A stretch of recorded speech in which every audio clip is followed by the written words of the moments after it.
ঠিক করে দেয়নি কেন, চিহ্নিত করে দেয়নি কেন? আবার বলছি, সিদ্ধার্থ মজুমদার কিন্তু নস্যাৎ করে দিয়েছেন। তিনি গতকালই বলেছিলেন এফিডেভিট দিয়ে যোগ্য অযোগ্য আদালতে জমা দেওয়া হয়েছে। দেখুন, এই যোগ্য অযোগ্যের যে কি বলবো বিভাজন, সেটা তো আমরা অবশ্যই এফিডেভিট সহকারে এই কোর্টে কিন্তু পেশ করেছি যে আমাদের চোখে, এবং অবশ্যই সিবিআই এর অনুসন্ধানের পরে কতজন মোট নিয়োগ পেয়েছেন, আমাদের তরফ থেকে সুপারিশ পেয়েছেন, এবং কতজনের ব্যাপারে অভিযোগ আছে। এই যে আলাদা করে দেওয়াটা, যে ওএমআর সংক্রান্ত অভিযোগ, র্যাঙ্ক জাম্পিংয়ের অভিযোগ, কি আউট অফ প্যানেল, এইগুলো আলাদা করে কিন্তু আমরা মহামান্য আদালতের কাছে পেশ করেছি। আমরা অবশ্যই এই রায়ে খুশি নই এই মুহূর্তে, যে আমরা নিশ্চয়ই সুপ্রিম কোর্টে অ্যাপিল করব। চন্দনদা, এটা তো পরিষ্কার। দেখো, এখন একদম শুরুতে যেটা বলতে পারি, আমরা ম্যানেজমেন্ট সায়েন্সে একটা জিনিস পড়াই, তাকে বলি এয়ার ক্র্যাশ সিনড্রোম। আজকের এই ঘটনাটা কিন্তু এয়ার ক্র্যাশ সিনড্রোমের মতো। তার কারণ প্যানেলটাকে পুরো বাতিল করতে হয়েছে।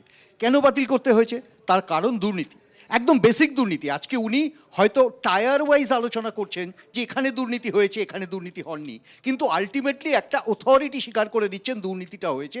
এবং বলছি দুর্নীতি হয়েছে, সবাই স্বীকার করছে, কিন্তু যোগ্য অযোগ্য না, আমি তোমাকে সে কথাটাই বলছি যে এখানে দেখা যাচ্ছে একদম ফাউন্ডেশনটাই দুর্নীতি। অর্থাৎ বিকাশবাবু যে কথাটা বললেন, তার মূল চরিত্র হচ্ছে যে ফাউন্ডেশনের ওপর দাঁড়িয়ে একটা অথরিটি রিক্রুট করে এমপ্লয়মেন্ট দেয়, সেখানে দুর্নীতিটা এমনভাবে শুরু হয়েছে, তার সূত্রই দুর্নীতি। অর্থাৎ তাকে যেসব এজেন্সিগুলোকে রিক্রুট করা হয়েছে নাইসার মতো, তারা দুর্নীতির মাধ্যমে রিক্রুটেড হয়েছে। প্রত্যেকটা ডিপার্টমেন্ট বিভিন্নভাবে দুর্নীতির সাথে যুক্ত। চরিত্র তো এখানেই করে দেওয়া হয়েছে, বিভাজন দেওয়া হয়েছে। আমি তোমাকে এইখানেই বলছি যে মূলত কোয়েশ্চেনটা কোথায়? মূলত কোয়েশ্চেনটার ফাউন্ডেশনেই দুর্নীতিটা আছে কিনা। সুতরাং প্যানেলটাকে এন্টায়ারলি বাতিল করা হয়েছে এই কারণে যে একটা সরকার, তুমি দেখো পরিষ্কার কথা, শান্তনুবাবু এখানে সরকারের পক্ষে অনেক কথা বললেন। আমি বলছি যে সালের এই দুর্নীতি, আজকে যে 25,753 জনের চাকরি চলে গেল, এটা একটা ম্যাল ফাংশনিং অফ দি অ্যাডমিনিস্ট্রেশন। এটা অস্বীকার করে লাভ নেই, তার শিকার তো আমিও। আমি বলতে চাইছি তার শিকার আমিও, যে অ্যাডমিনিস্ট্রেশন, যে প্রশাসন, তার প্রশাসনের মর্যাদা রাখতে পারে না। আমি শুধু একটা কথা বলে শেষ করি, আমি একটা কথা বলে শেষ করি। আজকে কিন্তু পার্থ চট্টোপাধ্যায়, বালু মল্লিকরা জেলে নন, মমতা বন্দ্যোপাধ্যায় জেলে। সেই কায়া আমাকে দেখে ভোটটা দিন 2016, ভুলে গেলে চলবে না। অ্যাডমিনিস্ট্রেশনের কালেক্টিভ রেসপন্সিবিলিটি। তার আগে অমিত শাহ আজকে এসেছিলেন, তিনি রায়গঞ্জে সভা করেন, মালদা দক্ষিণে রোড শো করেন। সেখান থেকেও গতকালের রায় নিয়ে কি বললেন দেখুন। कल ही 50,000 नौकरियां हाई कोर्ट ने सस्पेंड कर, 10 लाख 15 लाख नौकरी के लिए रिश्वत लेते थे। माता बहनों, आपके पास आपके भाई बेटों को नौकरी दिलाने के लिए 15 लाख रुपया है क्या? नहीं है। तो उनको नौकरी कैसे मिलेगी?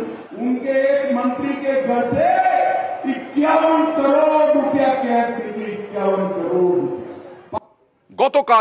গতকাল থেকেই আক্রমণে মমতা বন্দ্যোপাধ্যায় বেআইনি চ্যালেঞ্জ করছেন এই রায়কে, এর কথাও বলেছেন, আর নাম না করে শুভেন্দু অধিকারীকে আক্রমণ করেছেন। টোটাল রায়টাকে আমরা চ্যালেঞ্জ করছি।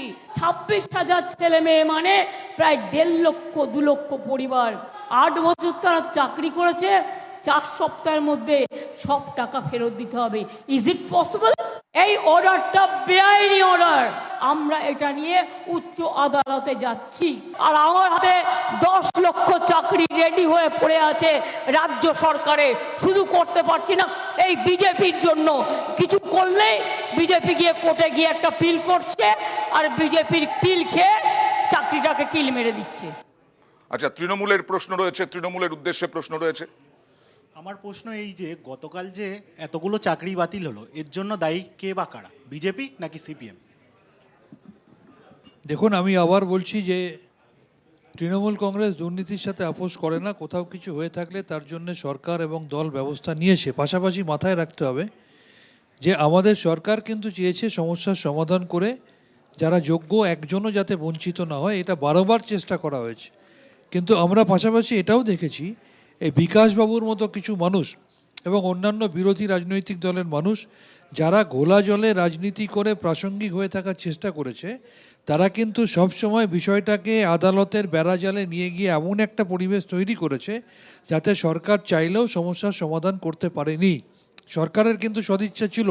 আমি আবার বলছি, কোনো অন্যায় হয়ে থাকলে তৃণমূল কংগ্রেস দলগতভাবে বা সরকারগতভাবে তার সাথে আপোষ করে না। আপনি বলবেন প্রমাণ কি? প্রমাণ হচ্ছে প্রাক্তন শিক্ষামন্ত্রী, তিনি কিন্তু কারাবাসে রয়েছে। আচ্ছা।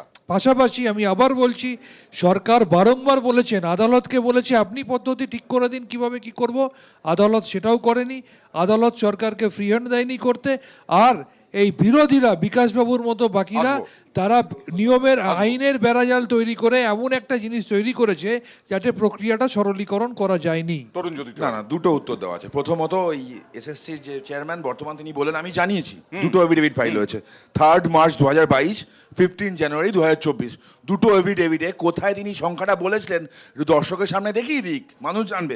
সেকেন্ড, মমতা এত বড় ভুল বললেন, মিথ্যে সাংবাদিক করে, বলছেন। গোটা বাংলার তৃণমূল সামনে। মানে চোর, তৃণমূল মানে মিথ্যেবাদী, মিথ্যে বলছে। তৃণমূলে অ্যাপয়েন্ট করা লোক মিথ্যেবাদী। সেকেন্ড, আমি রেকর্ড বলছি, আমার বিরুদ্ধে ব্যবস্থা নিক। থার্ড হচ্ছে, এই মমতা বন্দ্যোপাধ্যায় বলে না 1.5 লক্ষ ফ্যামিলি এফেক্টেড, 1.5 লক্ষ মানুষ এফেক্টেড। আমি একটু হিসাবটা ব্রড করি। 30 লক্ষ জন পরীক্ষা দিয়েছিল, 29.74 লাখ এফেক্টেড, ফ্যামিলি এফেক্টেড। যদি মানুষ এফেক্টেড বলি, 1 কোটির বেশি মানুষ এফেক্টেড মমতা বন্দ্যোপাধ্যায়ের দুর্নীতির জন্য।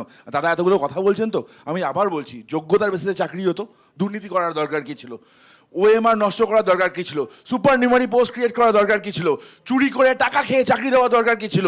আর অভিযোগগুলো তো আমি করছি, নয়নদাটা মনে করে দিই। আর অভিযোগগুলো কার দিকে আপনি খুব ভালোভাবেই বুঝতে পারছেন শান্তনুবাবু, একেবারে তীব্র অভিযোগ। অয়নবাবু, আমি সবটা মানছি, কিন্তু পাশাপাশি আমি আবার বলছি, কম্পেয়ার করছি মানে আমি আমার রাজ্যকে সাপোর্ট করে দুর্নীতিকে সাপোর্ট করছি তা না। কিন্তু মধ্যপ্রদেশের ব্যাপক কেলেঙ্কারিকে আমরা ভুলে গেছি। ত্রিপুরায় 10,500 শিক্ষকের সাথে কি হয়েছিল আমরা কি ভুলে গেছি? গুজরাটের নিয়োগ দুর্নীতিকে আমরা ভুলে গেছি। ত্রিপুরায় কি বিজেপি হয়েছিল? শাসিত রাজ্যগুলোতে আমরা কি সেগুলো ভুলে গেছি? ত্রিপুরায় বামপন্থী আমলে সুতরাং হয়েছিল, সেই কিন্তু কি জায়গাটা হয়েছিল? মাথায় রাখুন। বামপন্থী আমলে আপনি ত্রিপুরায় আসলে হয়েছিল, ধর্মপরাধের কিন্তু একটু শিকার। বেনিয়ম হয়েছিল, টাকা ব্যাপক- নিয়ে চাকরি বিক্রি হয়নি। ব্যাপক আমি কেলেঙ্কারিতে কি বামপন্থীদের হয়েছিল? সমর্থন করি না, তাও ব্যাপক বলতে বাধ্য কেলেঙ্কারিতে হচ্ছি। কি হয়েছিল? 10,334 আপনি জনের আমাকে চাকরি বলুন, সুপ্রিম মধ্যপ্রদেশের কোর্ট বাতিল ব্যাপক করেছিল, কারণ কেলেঙ্কারিতে বেআইনি কি হয়েছিল। হয়েছিল? এটা তো চুরি করেছে। একটু কাইন্ডলি বলুন, ব্যাপক মধ্যপ্রদেশের কেলেঙ্কারিতে কি ব্যাপক হয়েছিল? কেলেঙ্কারিতে ব্যাপক কি হয়েছিল? investigation চলছে, একটা খারাপ আমি মানছি, ব্যাপক একটু খারাপ। বলুন। এখানেও তো সেখানে investigation example আমি নেবে? আবার বলছি, ব্যাপক থেকে কিন্তু example নেবে? কিন্তু ব্যাপমের জন্য মধ্যপ্রদেশের এগিয়ে বিজেপি বাংলা। সরকার Okay. 2 বছরে বিজেপির 57,000 মন্ত্রীর বিরুদ্ধে আলাদা। পদক্ষেপ 2 নেয়নি। বছরে আর 57,000 আমাদের চাকরি বাতিল সরকার হলো। বা দল কিন্তু 32,000 পদক্ষেপ প্রাইভেট, নিয়েছে। তফাৎটাই এখানে। 25,000 তফাৎটাই এখানে। দুর্নীতিকে 57,000। একেবারেই সমর্থন করে না তৃণমূল, চয়নদা। দুর্নীতিকে একেবারেই সমর্থন করে না, এবং এটা তো বারবার বলা হচ্ছে। এই যে রাজনীতি, তার সঙ্গে বিভিন্ন যে বিষয়গুলো, আদালত, তারপরে আইন, আদালত, এই সবের মিলেই কি এই যোগ্য অযোগ্যদের একটা একেবারে কথা ঘাড়ে? আপনাকে বলি অয়ন, আপনি দীর্ঘদিন সাংবাদিকতা করছেন, আপনি আমার থেকে জুনিয়র, কিন্তু সাংবাদিকতা করছেন আমার ঠিক পরে পরেই আপনাদের কাজ শুরু হয়েছিল। প্রথম কথা কি জানেন তো, যদি সঠিক কিছু প্রক্রিয়ার মধ্যে দিয়ে যাওয়া হতো, গতকাল প্রেস কনফারেন্স যখন হয়, তারপরেই তো সিদ্ধার্থ মজুমদার প্রেস কনফারেন্স করেন, ওখানে জিজ্ঞেস করা হয়েছিল যে যারা যোগ্য তাঁরা কিভাবে চাকরি ফেরত পাবেন। তখন সিদ্ধার্থ মজুমদার একটা কথা বলেন যে আমাদের কাছে ওএমআর শিট নেই, ওএমআর শিট ডিস্ট্রয় করে ফেলা হয়েছে, ওএমআর শিট ডিস্ট্রয় করে ফেলা হয়েছে। 1, 2, তাহলে ওএমআর শিট পাওয়া যাবে কি করে? সিবিআই যে হার্ড ডিস্ক রিকভার করেছে, সেই হার্ড ডিস্কের পার্ট সেখানে কিভাবে কি রক্ষিত আছে তার উপর নির্ভর করবে স্ক্যান্ড হার্ড ডিস্ক আছে কি বা ওএমআর শিট আছে কিনা। তাহলে ভেবে দেখুন, যদি স্বচ্ছতা থাকতো, 2016 ওএমআর শিট সেটা এসএসসি প্রিজার্ভ করে রাখতো, কারণ এই Okay. দিন আসতে পারে, অন্তত 8-9 বছর তো রাখা উচিত ছিল। ঠিক, okay. হ্যাঁ, আচ্ছা, যেটা আমি পরিষ্কার কথা বলছি সেটা থেকে তরুণ জ্যোতিকে আরেকটা বিষয় আমি মনে করিয়ে দেবো, যে ত্রিপুরাতে যে চাকরিগুলো চলে গিয়েছিল সেগুলো সুপ্রিম কোর্ট আবার ফেরত দিয়েছে। ফেরত দেয়নি, হ্যাঁ, ফেরত দেয়নি, এই জায়গাটা ফেরত দেয়নি, কারণ সুপ্রিম কোর্টে ওরা গেছিল, ওকে, ত্রিপুরা ফেরত না, হয়নি। বাংলায় আসি। এই